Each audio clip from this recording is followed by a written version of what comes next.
Polyandry means a culture where a women marry more than one man. It's called polyandry.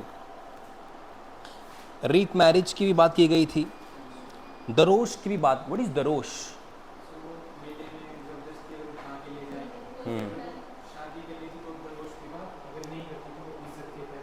हाँ, इज्जत एक amount of money है जो पे करना पड़ता है. जब ये कल्चर वर्किंग में था तो 100 रुपये से लेकर 500 रुपये डिपेंड्स अपॉन किस पर्सन की एबिलिटी क्या है पे करने की, दिया जाता था.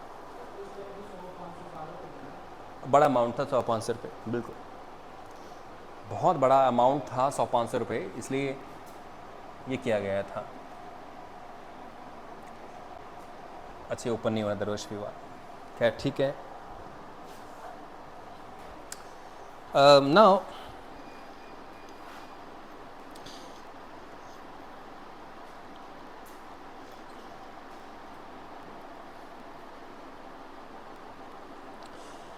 हरी और हर की बात करेंगे. हरी एंड हर, ये भी शादी की टाइप है एक. हरी और हर, HARI. हरियाणा हर भी क्या है, मैरिज के एक टाइप है. हिमाचल प्रदेश में ट्राइबल एरिया में रही थी एक समय तक. इसमें क्या होता है कि a girl is eloping with a boy. elope means भागना, भाग जाती है. रीज़न ये है कि परिवार वाले मान नहीं रहे हैं, इस कारण से ऐसा करना पड़ गया. तो गर्ल और boy and girl is eloping with boy, और इस तरह की जो शादी होती है जिसमें कि फैमिली के लोग इन्वॉल्व नहीं हैं, परिवार वालों की सम्मति इसमें नहीं है, उनके जानकारी के बगैर सब हो रहा है. This type of marriage is called हरी और हर. किन्नौर साइड में ऐसी मैरिजेस को हरी और हर बोलते हैं. अब सपोज कर लीजिए कि जिस गर्ल की मैंने बात की, मान लो कि वो मैरिड थी, सपोज अ मैरिड गर्ल, और वो भी किसी के साथ जो है भाग जाती हैं, अगेन इलोप. तो इस तरह से भी होने वाली शादी, इस तरह से होने वाली शादी को हम कहते हैं झंझराड़ा.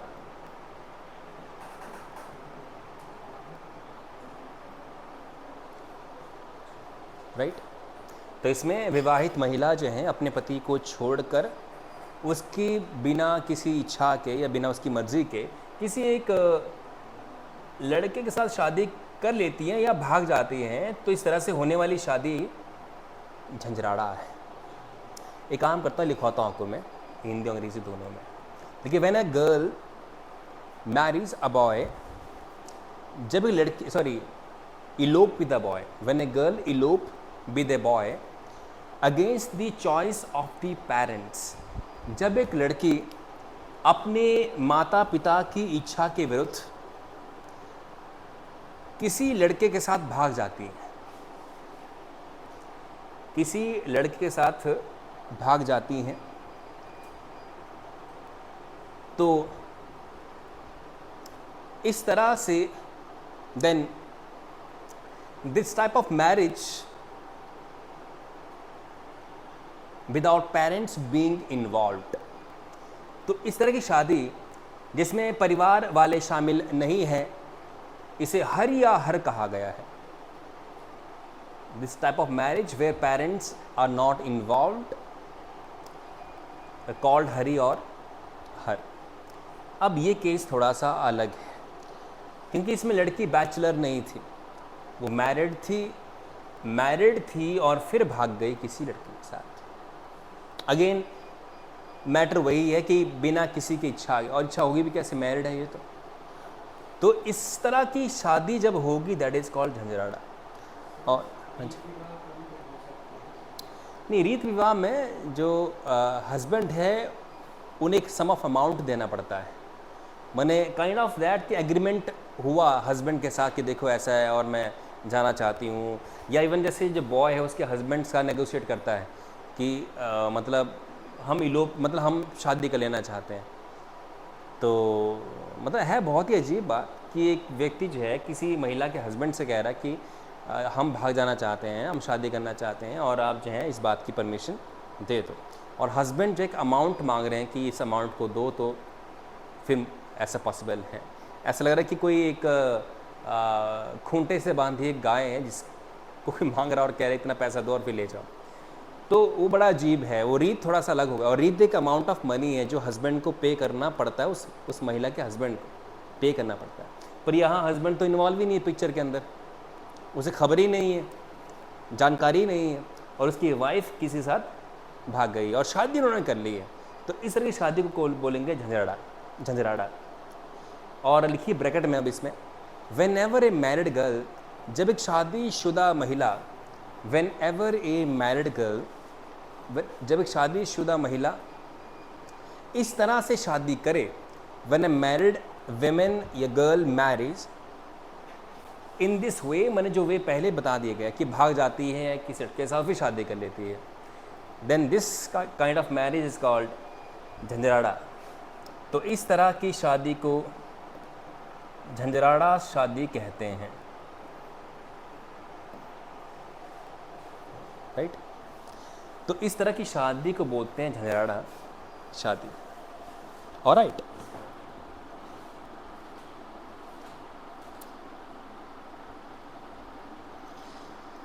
नाउ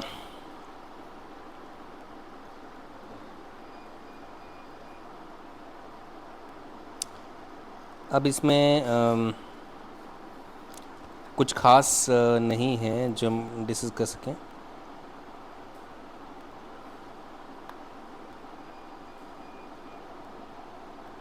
नोट डालते हैं, नोट।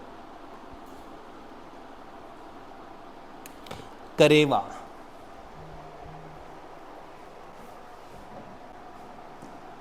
नोट डाल दीजिए, करेवा।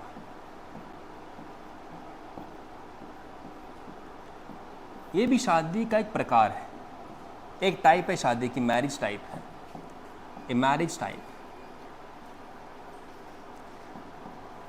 ये भी एक शादी का प्रकार है जिसमें एक विडो विमेन है,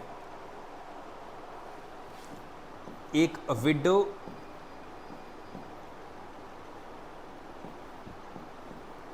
विमेन है, उसकी शादी करवाई जा रही है। तो इस तरह की शादी को हम बोलेंगे करेवा विवाह, करेवा विवाह।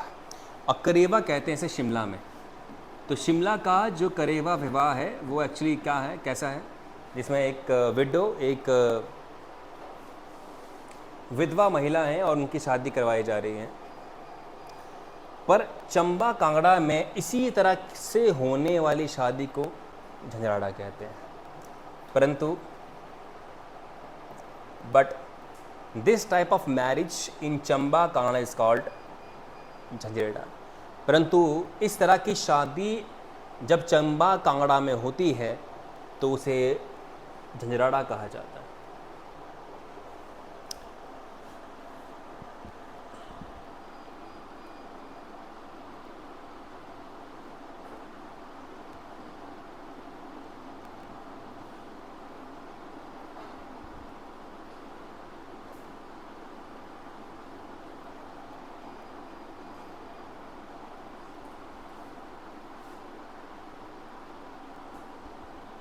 हो गया जी यहाँ तक।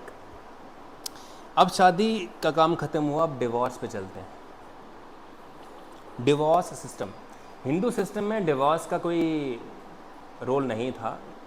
अगर आप देखें तो डिवोर्स मीन्स तलाक। तो कोई संस्कृत का शब्द है ही नहीं जो डिवोर्स के बारे में कहता है, क्योंकि हिंदुइज्म में जो कॉन्सेप्ट है शादी का वो थोड़ा सा अलग है, वो एक कॉन्ट्रैक्ट नहीं है। अगर आपसे पूछूं मैं कि हिंदू धर्म में जो शादी का प्रावधान है उसमें कस्टम क्या बोलता है, रीति रिवाज क्या बोलती है? तो अग्नि के सामने 7 फेरे लगवाए जाते हैं, किस ऑब्जेक्टिव के साथ? 7 जन्म तक। तो ऑब्वियसली फिर डिवोर्स कहाँ आएगा उसमें? जब इस जन्म से लेकर अगले 6 का भी मतलब एग्रीमेंट है, तो फिर तो डिवोर्स का कॉन्सेप्ट वहाँ कैसे हो सकता है, राइट? तो हिंदुइज्म के अंदर डिवोर्स कॉन्सेप्ट था ही नहीं। ये तो इस्लाम या क्रिश्चियनिटी ने इंट्रोड्यूस किया कि अगर नहीं लगता कि ठीक चल रहा है तो यू कैन सेपरेट योरसेल्फ। यहाँ ऐसा नहीं था। हमारे देश में हिंदुओं की शादी होती है as per Hindu marriage act.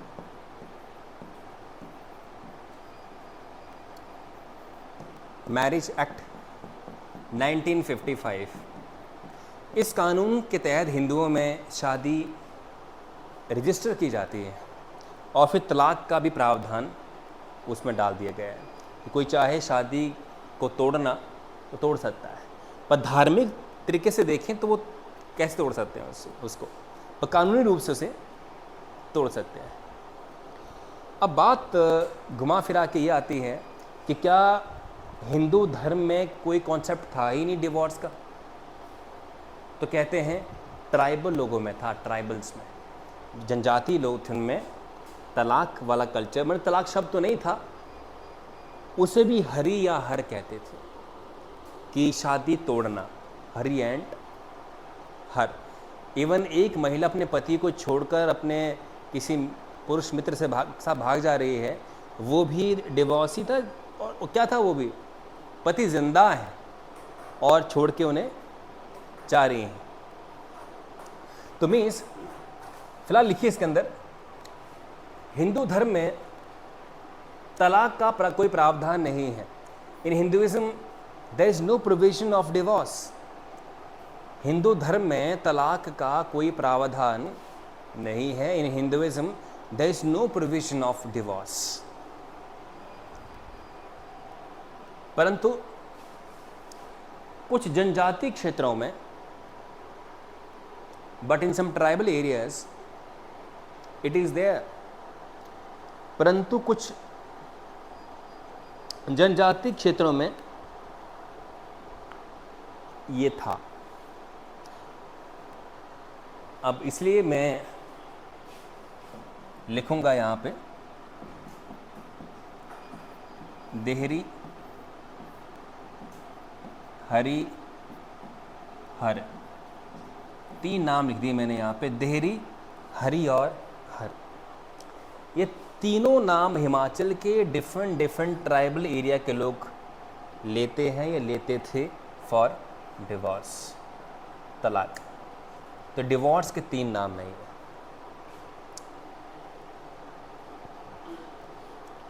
अब इसमें होता क्या था, हिमाचल में क्या था एक्चुअली, डिवोर्स कैसे लिया जाता था?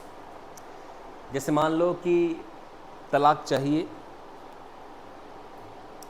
तो तलाक के लिए एक पंडित द्वारा पवित्र लकड़ी मंगवाई जाती थी। पंडित जी के द्वारा लकड़ी मंगवाई जाती थी। उस लकड़ी की जो ट्विंग्स हैं, छोटे छोटे पीस जो हैं, ऐसे लकड़ी काट के छोटे छोटे पीस कर लिए, गुच्छा बना दिया ऐसे लकड़ी का, जिससे छोटे छोटे पीस कर दिए उसके। लकड़ी बड़ी सी है ना, तो उसके ऐसे पीस कर दिए, उसके ऐसे पीस कर दिए, ठीक है। तो जिन लोगों को, जैसे एक महिला को मान लो तलाक लेना है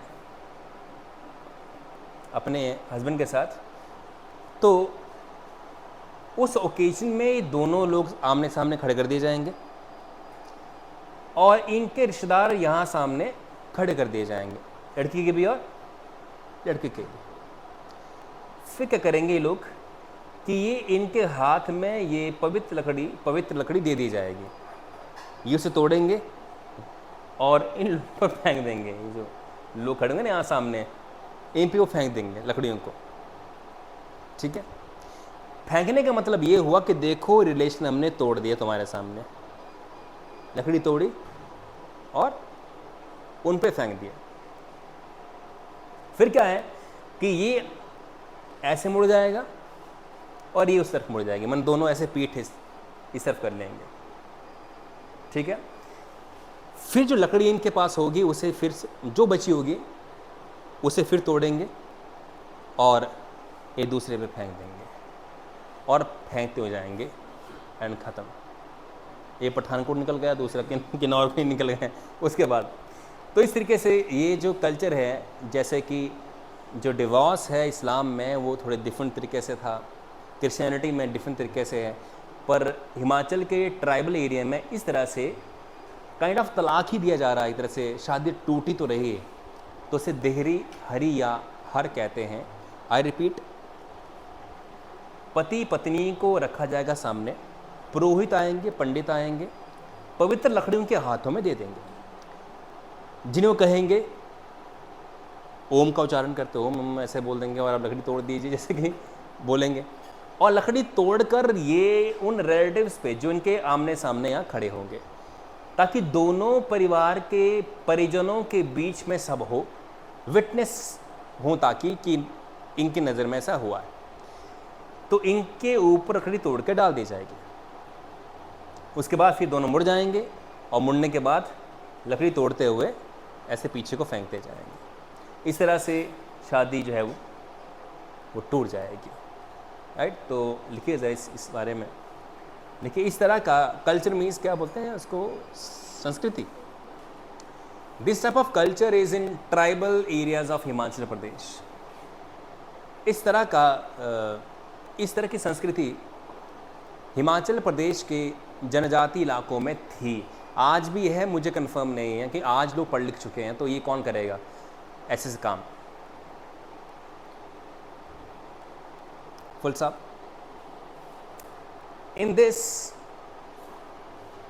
case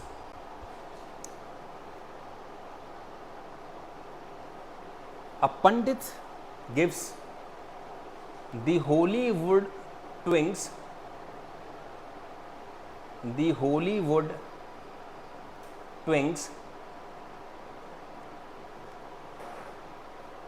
in the hand of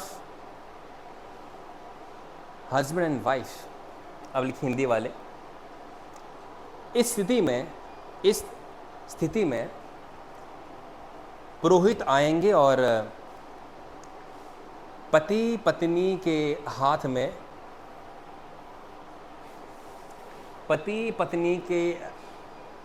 में लकड़ी के पवित्र लकड़ी के कुछ टुकड़े रख देंगे, full stop. Husband and wife will be surrounded by there relatives. पति और पत्नी के चारों ओर उनके रिश्तेदार होंगे। Wife and husband will be surrounded by there relatives.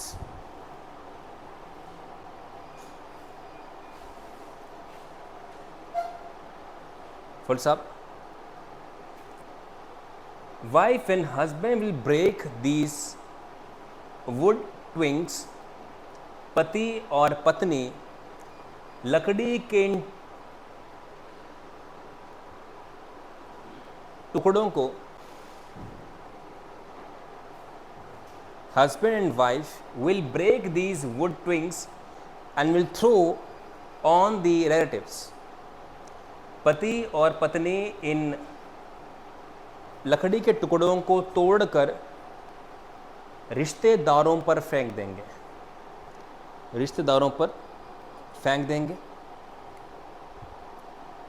Comma. इसके बाद पति पत्नी, after this the husband and wife, इसके बाद पति और पत्नी एक दूसरे को पीठ दिखाते हुए, after this husband and wife will be showing each other their back, will be showing each other their back, each other their back, मैं पीठ दिखा रहे हैं, and will keep on breaking these woods, और ये लकड़ियाँ तोड़ते जाएंगे, और ये लकड़ियाँ तोड़ते जाएंगे, और एक दूसरे पर फेंकते जाएंगे. They break these wood wings and keep on throwing on each other. एक दूसरे पर फेंकते जाएंगे.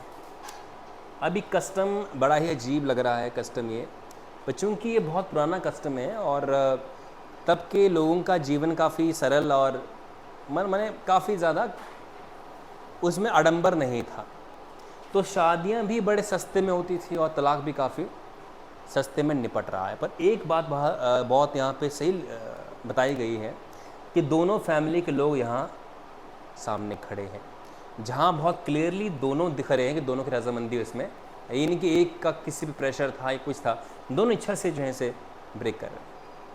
पर ट्राइबल लोगों में एक बात समझ आती है कि उसमें फिर एक पत्नी जब तलाक ले रही है तो उसकी एक्सेप्टेबिलिटी काफ़ी ज़्यादा है. तलाक कोई तभी लेता है जब उसके पास दो सिचुएशंस हो, या नौकरी हो या फिर कोई दूसरा पति उसे मिल जाए, क्योंकि फाइनेंशियल स्टेबिलिटी काफ़ी इंपॉर्टेंट है. उस ज़माने में नौकरी कहाँ से होगी? इट मीन्स पत्नी जब तलाक ले रही है तो पत्नी दूसरी शादी करने को रेडी बैठी हुई है, और शायद आसानी से शादियाँ हो जाती होंगी. ट्रू कि नहीं है? तो आज भी आप ट्राइबल इलाके में जाइए, कुल्लू में जाइए, थोड़ा सा इंटीरियर एरिया में, या आप जाइए किन्नौर में, आज भी जाइए आप उन इलाकों में, तो आप पाएंगे कि हर गांव के अंदर 5-6 परिवार ऐसे हैं जिनमें लोगों ने शादी की है डिवोर्सी विमेन के साथ. बड़ी अच्छी बात है. मैंने वहाँ चर्चा नहीं है कि ये तलाकशुदा है, और निचले इलाके में जो प्लेन एरिया हैं, डेवलप्ड हैं, वहाँ कोई महिला अगर डिवोर्सी है तो उसके साथ शादी करना, उसकी शादी होना बहुत ही मुश्किल टास्क है. ट्रू कि नहीं है? तो ये बात यहाँ है. एंड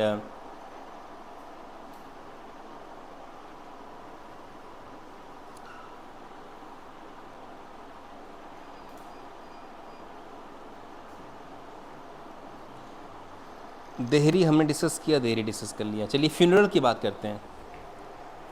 अब डिवोर्स हो गया, now funeral. What is funeral?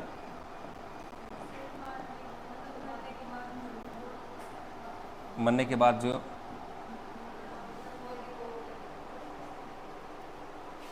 शव यात्रा, शव यात्रा बोलते हैं इसको, फ्यूनरल शव यात्रा है ना.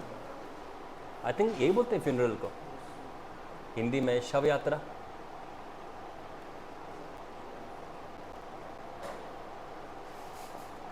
शव यात्रा, फ्यूनरल. वैसे फ्यूनरल प्रोसेशन होता है, शव यात्रा. फ्यूनरल शव होता है, पर चूंकि अब मैंने यात्रा जोड़ दी इसके साथ. फ्यूनरल जब किसी व्यक्ति की मौत होती है तो उसे ले जाया जाता है ना साथ में, तो फिर वो फ्यूनरल प्रोसेशन है वैसे तो, पर शव यात्रा ऐसे मैंने जोड़ दिया इसके साथ. फ्यूनरल की बात करें तो हिमाचल प्रदेश में प्रोसीजर क्या है, पहले बात करते हैं कि मतलब तरीका क्या है इसमें. तो हिमाचल प्रदेश में जब भी किसी व्यक्ति की मौत होती है तो सबसे पहले क्या काम करते हैं बताइए, आप में से कोई जानकार हो इसका? बॉडी को नीचे रखते हैं, बिल्कुल सही. पहले बॉडी को नीचे ज़मीन पर उतारा जाता है, मगर कौन से फ्लोर में? ग्राउंड फ्लोर में, किसी फ्लोर पे? ग्राउंड फ्लोर पे. तो ग्राउंड फ्लोर पे से ले आते हैं. फिर उनका जो सर है वो कौन सी दिशा में रखते हैं? दरवाजे की साइड में. मतलब अब दरवाज़ा तो किसी भी साइड हो सकता है ना, तो हम ऐसे कैसे बोलें? कईयों के दरवाजे से, दरवाज़ा यहाँ से, दरवाज़ा मैं यहाँ से बना दूँ तो एक दिशा होनी चाहिए ना, दिशा. नॉर्थ है, ईस्ट है, वेस्ट है. हाँ जी, पूर्व की साइड सर रहता है उसका, नॉर्थ की साइड. तो उत्तर दिशा में उसका सर रखा जाता है, उस पर्सन का उत्तर दिशा में उनका सर रखा जाता है और पैर रहते हैं दक्षिण दिशा की ओर। तो पुराने घरों के दरवाजे दक्षिण दिशा में रहते थे ताकि अगर ऐसी घटना घट जाए, और घटती होती, देखो ज़िंदगी में ऐसे काम तो होने हैं। तो बॉडी जब ऐसे रखी जाए तो उसको ऐसा इस तरीके से रखा जाए कि बाहर से लोग आएँ तो पैर सामने हों और सर उसका उत्तर दिशा में हो, तो ऐसा कहा जाता है। तो जरा लिखिए इसके अंदर, whenever a person dies, जब एक व्यक्ति की मृत्यु होती है, देन ही और शी इज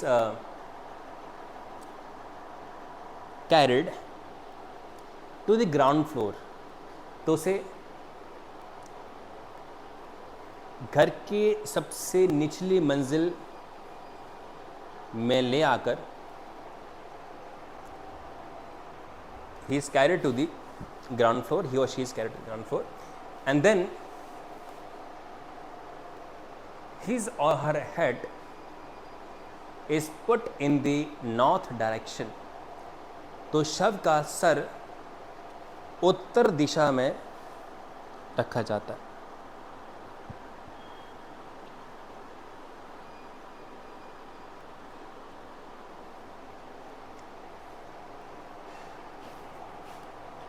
इसके बाद क्या होता है, शंख को बजाया जाता है। इसके बाद कि मृत्यु हो चुकी है तो शंख बजाकर इसका आवाहन किया जाता है। तो देखिए, after which the conch shell are blown, after which conch shell क्या होते हैं, शंख बोलते हैं इसको। इसने बजाया आप में से, इसने बजाया कौन शेल, तो शंख बजाया जाता है। इसके बाद शंख बजाया जाता है, कौन शेल्स आर ब्लोन, और इसके बाद फिर जो रिलेटिव्स हैं उनको इनवाइट किया जाता है for which purpose,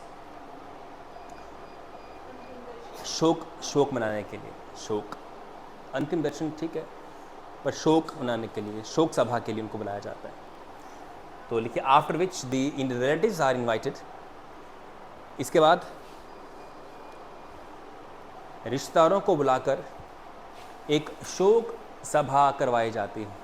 after which relatives are invited to make, बड़ी शोक सभा।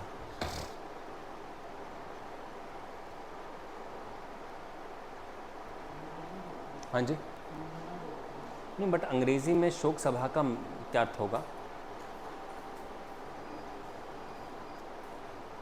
जैसे बुक में लिखा crying out loud, crying out loud, invited for, लिखो ऐसे लिखो फिर, क्योंकि उसका ट्रांसलेशन मिल नहीं पा रहा। हाँ जी, मॉर्निंग मीटिंग, सॉरी क्या बोला आपने? अच्छा मॉर्निंग, ठीक है, मॉर्न करना, फॉर मॉर्निंग मीटिंग, मॉर्न ठीक है, मॉर्न मीन्स वही दुख का प्रकट करना, फॉर मॉर्निंग मीटिंग।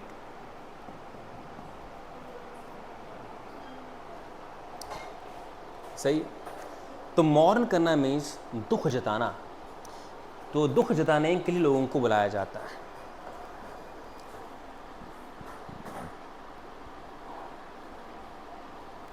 राइट। अब इसी में पटक शब्द है नेक्स्ट, PATAK, पटक। अगला शब्द इसमें है पटक, PATA की पटक। पटक का अर्थ क्या होता है? तो जहाँ तक पटक की बात है, तो कुछ समय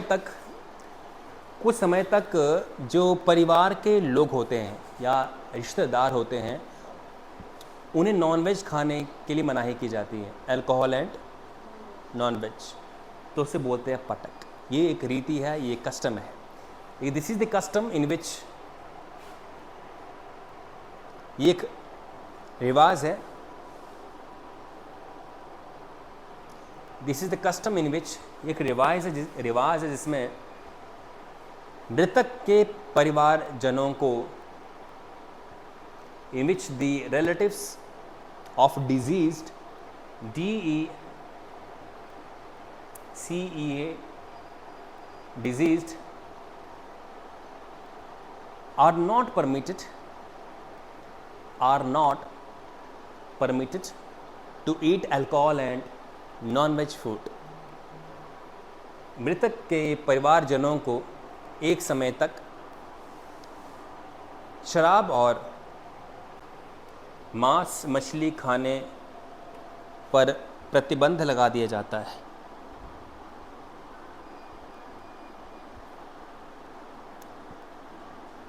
डन है जी। इसके बाद अगला हम बात करें पिंडदान। व्हाट इज पिंडदान?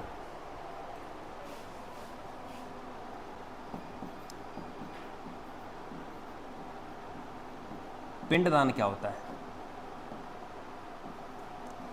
तो पिंडदान एक ऐसा पिंडदान मीन्स जब किसी डिजीज़ की बॉडी ली जाती है तो पिंडदान मीन्स चावल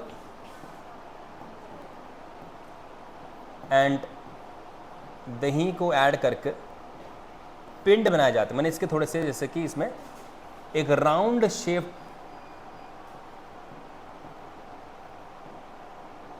लड्डू की तरह राउंड शेप में बनाते हैं और उनको दान करते हैं।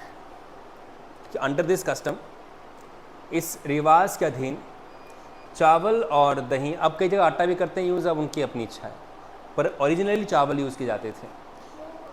हाँ जी, जौ होते हैं, हाँ कई जगह मैंने आटा भी यूज़ करते देखे, जैसे आटा यूज़ करते हैं। खैर अब कल्चर अपना अपना है, पर फिलहाल चावल और दही। तो इसलिए चावल और दही where rice and curd are mixed up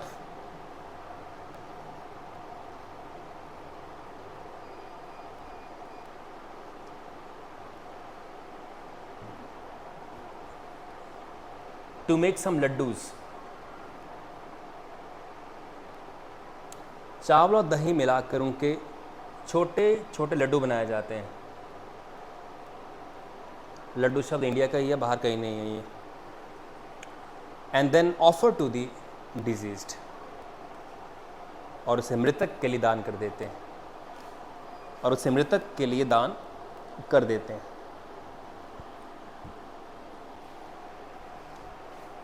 लिखो ब्रैकेट में, ऑन 10th डे, 10वें दिन दिवस पर,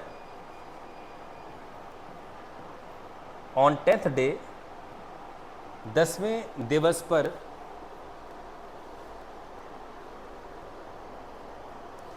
ऑन 10th डे 10वें दिवस पर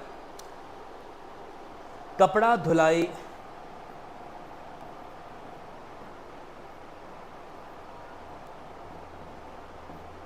की रस्म पूरी की जाती है। पूरे परिवार घर के कपड़े धोए जाते हैं उस दिन। कपड़ा धुलाई कस्टम इज परफॉर्म्ड। ऐसा मानते हैं कि जो मॉर्टल होता है, जिनकी मृत्यु हो चुकी होती है, वह कहीं ना कहीं आग के साथ अटैच्ड होते हैं थ्रू दोज क्लोथ्स। जैसे आप उनके साथ लास्ट में इंटरेक्ट किए हैं, कुछ हैं, तो उनकी छाया आप पर होती है। तो 10वें दिन जो है उस छाया को उतारने के लिए सारे कपड़े घर के धोए जाते हैं। इवन घर के जो भी मतलब सोने के लिए इस्तेमाल करते हैं कपड़े, वो भी मतलब जैसे ब्लैंकेट वगैरह, वो भी धोए जाते हैं, बेडशीट्स धोई जाती हैं। इस तरह से कपड़ा धुलाई है। इसके साथ साथ में जब ये चलता है 10 दिन तक, तो गरुड़ पुराण पढ़ाना भी इम्पॉर्टेंट है, इसमें बताया जाता है। तो लिखिए नेक्स्ट पॉइंट में गरुड़ पुराण।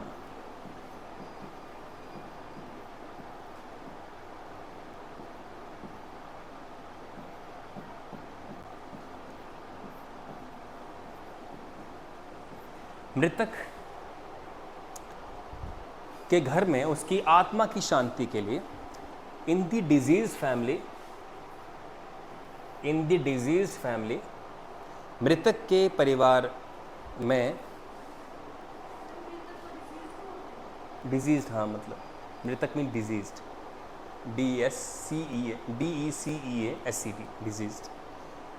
मृतक के परिवार में मृतक की आत्मा की शांति के लिए, in the disease house, for the peace of the soul of deceased, for the peace of the soul of deceased, माने मृतक की आत्मा की शांति के लिए गरुड़ पुराण का पाठ करवाया जाता है। गरुड़ पुराण इज परफॉर्म्ड, गरुड़ पुराण का पाठ करवाया जाता है मृतक की आत्मा की शांति के लिए। तो मृतक की आत्मा को शांति मिले, मगर गरुड़ पुराण में कुछ भी ऐसा नहीं है जिससे लगे कि मृतक की आत्मा को शांति पहुंच सकती है। मतलब अजीब ही बातें उसमें लिखी हुई हैं। जैसे उसमें ये बात भी लिखी हुई है, हाँ, रूप लेगा और ये लेगा, इलॉजिकल, सारी इलॉजिकल बातें हैं। स्पेशली एक बात मुझे ज़्यादा खटकी वही थी कि महिला के लिए सबसे बड़ा धर्म जो है वो सती हो जाना है। यदि एक पत्नी अपने पति की मौत पर अपने आप को आग के हवाले कर देती है, माने वो जल जाती है साथ में, जैसे मृतक की बॉडी कहाँ रखते हैं, फ्यूनरल पायर के ऊपर, और उसे आग लगा देते हैं, जला देते हैं। अगर पत्नी भी साथ में जल जाए वो सती है। तो जो महिला सती होगी उसे स्वर्ग मिलेगा, ये कहा गया हुआ। तो स्वर्ग की प्राप्ति चाहिए, स्वर्ग जाना है तो सती हो जाए। जैसे इस्लाम में जिहाद करते ना लोग, और जन्नत जाएंगे, ये मिलेगा वो मिलेगा। तो कुछ हद तक यहाँ सिमिलरिटीज़ दिखती है कि अगर आप जान दे देते अपने पति के साथ तो स्वर्ग मिलेगा। दिस इज़ वेरी, हाँ जी, इसमें लिखा हुआ सती, गरुड़ पुराण में लिखा हुआ कि अगर एक महिला अपने पति की मौत के ऊपर सती हो जाती हैं तो उन्हें जो है वो स्वर्ग की प्राप्ति होगी। और सबसे बड़ा पुण्य एक महिला के लिए यही है, सती हो जाना। तो थोड़ा सा वो कन्फ्यूजन का भरा है। फिर इसमें जाति के बेसिस पे काफ़ी टिप्पणियाँ की हुई हैं कि अगर अच्छा काम करोगे तो शूद्र से ब्राह्मण बन जाओगे, तो शूद्र को ऐसा करना चाहिए। तो ऐसा लगेगा कि आत्मा की शांति के लिए कुछ हो रहा, लगता कि एवं यहाँ वहाँ की बातें हो रही हैं। और तो कई बार होता है कि जब हमने कोई ग्रंथ नहीं पढ़ा होता है या नहीं जाना होता है तो हमें लगता है कि पता नहीं कुछ बात ऐसी है कि पाठ में ऐसी बात है, शांति मिल जाती होगी। मगर जो आदमी पढ़ लिखा है वो बोलेगा इसमें तो ऐसी कौन सी बात की जा रही है। बेहतर क्या है कि जिनकी मौत हुई है उनके नाम पर किसी गरीब को दान कर दो कोई चीज़, तो वो लॉजिक समझ आता है। मगर यहाँ पे कुछ बातें यहाँ से वहाँ हो रही हैं, समझ से बाहर है। किन्नौर में एक अजीब कल्चर है, मृतक के साथ कुछ अजीब तरीके से किया जाता है। तो लिखिए नोट के अंदर,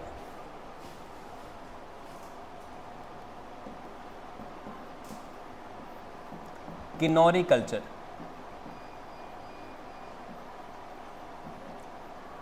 किन्नौर की संस्कृति।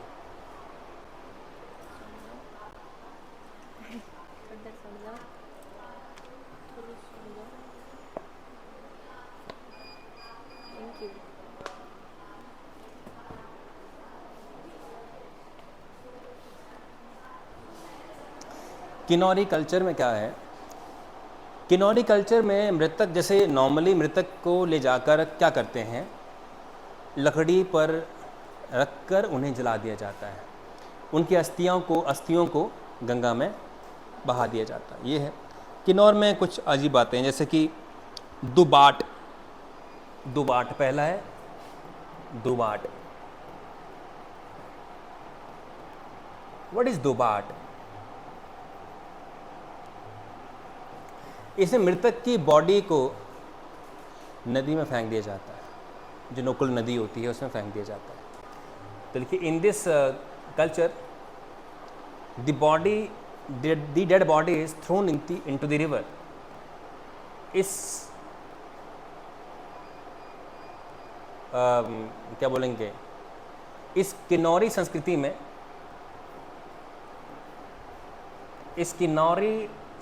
में, मृतक शरीर को नदी में फेंक दिया जाता है। मृतक शरीर को नदी में फेंक दिया जाता है। वो बहता बहता बहता फिर कहीं चला जाएगा और उससे मछलियाँ खा जाएंगी, कुछ खा जाएगा, जो भी होगा। फिर है बाखंड, बाखंड,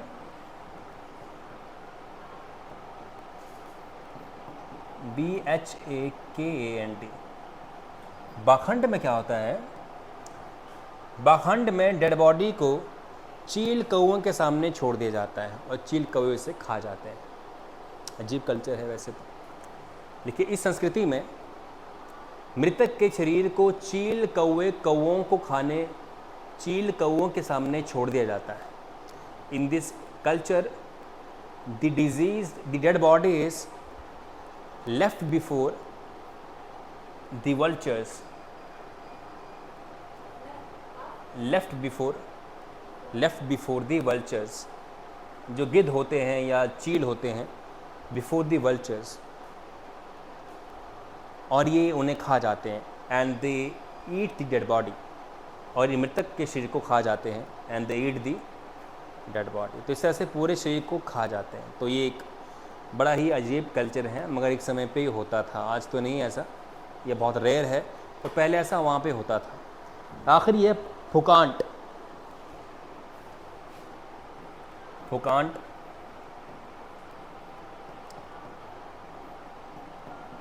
PHUKANT। So what is Phukant? फुकांट में मृतक के शरीर को जलाया जाता है, जैसे नॉर्मली करते हैं, वही नॉर्मल वाला केस आ गया ये। देखिए, in this case the dead body is put on the funeral pier.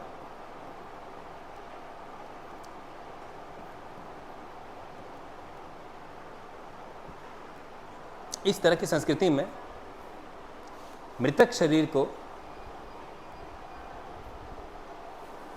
आग के हवाले कर दिया जाता है, तो उसे जला दिया जाता है मृतक शरीर को, राइट। और भी कुछ बातें हैं पर उसे कल हम डिस्कस करेंगे। नेक्स्ट बात अब